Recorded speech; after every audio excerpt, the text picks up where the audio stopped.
GM's strangest and weirdest V8 engine. The crazy 455s you didn't know about. What if I told you that some of GM's biggest, most powerful engines were also surprisingly strange? When it comes to big block V8s, we usually think of raw horsepower and rumbling exhaust notes. But GM's 455 engines offered a twist that few people know about. Today, we're diving into the world of GM's strangest and weirdest engines, the two-barrel 455s. These quirky giants broke all the rules, delivering both power and practicality with unexpected design choices. But were these strange setups GM's greatest innovation, or just plain odd? As we explore the crazy 455s from Buick, Oldsmobile, and Pontiac, let us know. Would you drive one of these unusual beasts? Comment below with your thoughts on GM's strangest engine experiments. And if you're a fan of quirky muscle car history, make sure to like, share, and hit that follow button for more on Muscle Car Masters. The 455 engine and GM's strategy. When you think of GM's big block V8s, you probably picture raw power and four-barrel carburetors roaring down the street. But what if I told you there's a side to these engines that's both the strangest and weirdest in GM's lineup? In the late 1960s and early 1970s, each GM division enjoyed a level of independence that might seem strange by today's standards. Oldsmobile, Buick, and Pontiac each developed their own 455 cubic-inch big block V8s, yet these engines shared almost nothing in design other than their displacement. This freedom led to competition and innovation within GM, allowing each division to create its version of what we could call the greatest GM engine, yet with some peculiar twists. Take Oldsmobile's 455, known as the Rocket.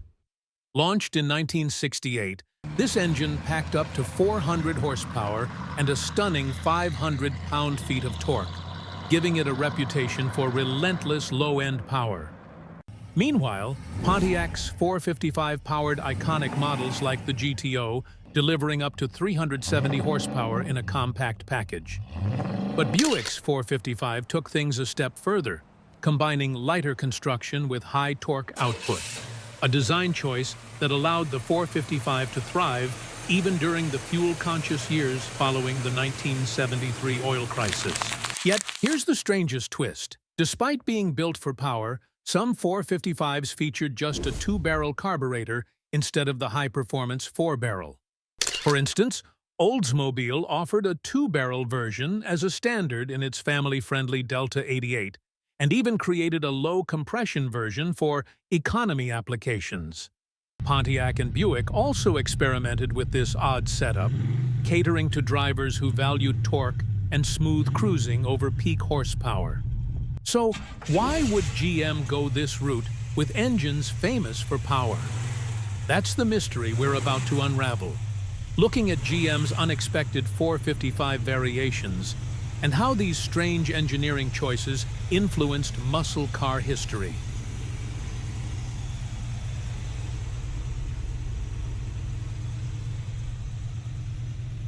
Oldsmobile's role as the pioneer of the two-barrel 455. In 1968, Oldsmobile pioneered the 455 rocket engine, GM's first 455 V8, as part of a lineup that aimed to balance luxury with power. This engine wasn't limited to muscle cars, but was also available in models like the Delta 88 and 98 luxury sedans. The Rocket 455 was a serious power plant, boasting a high-compression 10.25-to-1 ratio and generating up to 365 horsepower with a four-barrel carburetor. But here's where it gets strange. The standard Delta 88 came with a two-barrel version of this powerhouse, producing a respectable 320 horsepower, but limited by its carb setup. Why go for a two-barrel on such a beastly engine? Oldsmobile's decision was partly driven by the need for fuel efficiency and drivability in non-performance models. The two-barrel 455s even came in a low-compression economy version, outputting 310 horsepower, making it one of the strangest GM engines by design. Oldsmobile cleverly made this 455 accessible to everyday drivers while keeping the high-compression, four-barrel versions available for muscle car fans in the 442 lineup. Now here's the surprising twist.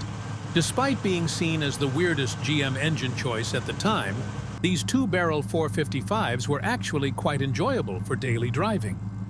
The two-barrel carb made them feel peppier at low speeds around town, providing smooth power without the aggressive roar of a four-barrel. Oldsmobile's two-barrel 455 marked the start of an unexpected trend. It was a bold move that defied expectations, proving that sometimes the greatest GM engine choices come from thinking outside the box.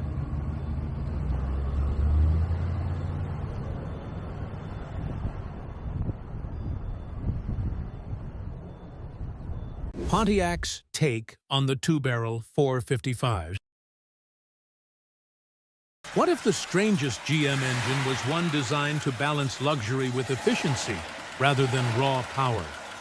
In 1971, Pontiac surprised the muscle car world by offering a two-barrel version of its mighty 455 V8, a decision that left enthusiasts scratching their heads.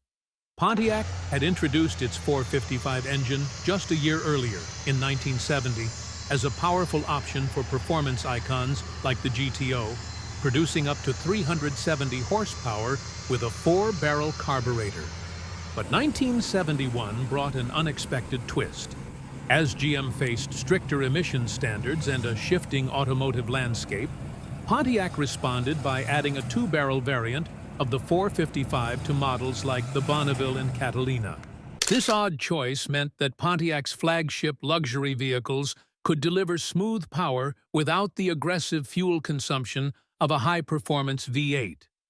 The two-barrel 455 delivered a respectable 280 gross horsepower, which, while lower than the four-barrel's 325 gross horsepower, still provided ample low-end torque for everyday driving.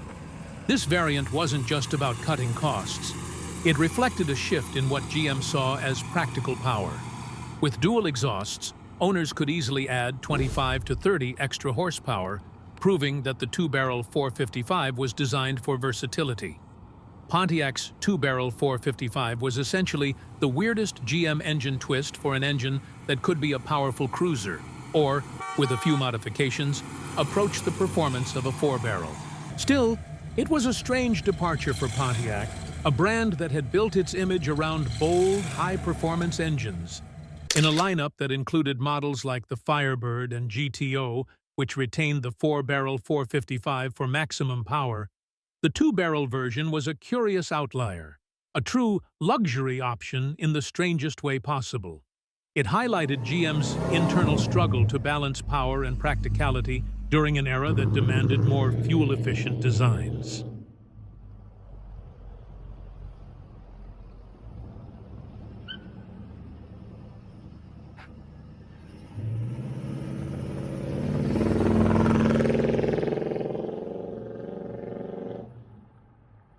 Buick's unique and final use of the two-barrel 455. In 1974, Buick made a final, unexpected move with its legendary 455 V8. Known for delivering immense torque and powering some of Buick's greatest muscle cars, the 455 was offered as a two-barrel version that year, a choice that made this engine one of the strangest GM engines ever produced. Buick's 455 had been introduced in 1970 with impressive numbers, 350 horsepower and 510 pound-feet of torque in its four-barrel form. This was an engine built for muscle, driving models like the Grand Sport 455 and Riviera with an unmistakable power signature. But as the 1970s wore on, emissions regulations and fuel crises forced manufacturers to tone down their engines. By 1974, Buick offered the 455 with a two-barrel carburetor, cutting horsepower to an astonishingly low 175, making it possibly the lowest-powered big block of any GM division. The two-barrel 455 was primarily available in the Buick LeSabre. With single exhaust, it offered just 175 horsepower, although adding dual exhaust could bring it up to 190 horsepower. Yet, despite its modest top-end output, the engine still delivered respectable low-end torque, making it ideal for the smooth, steady cruising Buick aimed for in its luxury models. So, why did Buick make this unusual decision? Buick engineers sought to create a gentler giant, an engine that maintained the brand's reputation for torque without guzzling fuel. The two-barrel setup made the engine feel surprisingly peppy at low RPMs, ideal for city driving and giving the LeSabre a more efficient feel without losing Buick's signature torque-heavy performance. This 1974 two-barrel 455 marked the end of an era, as Buick was the last of GM's divisions to offer a two-barrel big block. In a lineup known for raw power, the strangest GM engine choice stands out as an attempt to balance performance and practicality in a fuel-conscious time.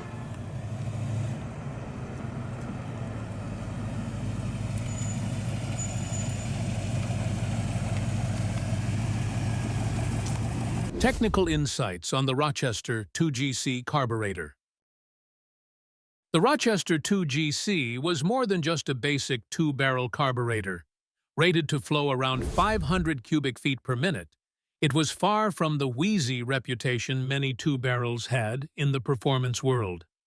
In fact, compared to Ford's Autolite two-barrel or the Carter carburetors, the 2GC stood out by allowing GM's big block engines to breathe better than expected. This higher airflow made the two-barrel 455 engines feel peppy and responsive at lower RPMs, perfect for the everyday driving torque that Buick, Oldsmobile, and Pontiac engineers were targeting with these engines. But here's the catch. While the Rochester 2GC gave these engines an edge in around-town responsiveness, it did come with limitations. At high RPMs, the 2GC couldn't match the fuel and air delivery of a four-barrel, making the two-barrel 455 more of a relaxed cruiser than a high-performance beast. Yet, for many GM drivers who wanted smooth power without high fuel costs, this carburetor design struck an ideal balance, especially as emissions regulations started to restrict performance options. The 2GC's design also played into GM's emissions strategy. Surprisingly, in certain situations, it could produce cleaner combustion at low throttle compared to some four-barrel setups. This quirky, efficient setup was one of GM's last pushes to keep big block engines relevant during the fuel-conscious 1970s. So, while the two-barrel 455 may have been the strangest GM engine configuration, the Rochester 2GC carb helped make it surprisingly practical and memorable in its own right. So, what do you think? Did GM's two-barrel 455s mark the beginning of a practical muscle car era, or a misstep in a time of power wars? These engines may be some of GM's strangest and weirdest creations, but their mix of torque, efficiency, and unique design certainly made them unforgettable. Would you consider adding one of these unusual engines to your collection, or are they just too strange to take seriously? Let us know your thoughts in the comments.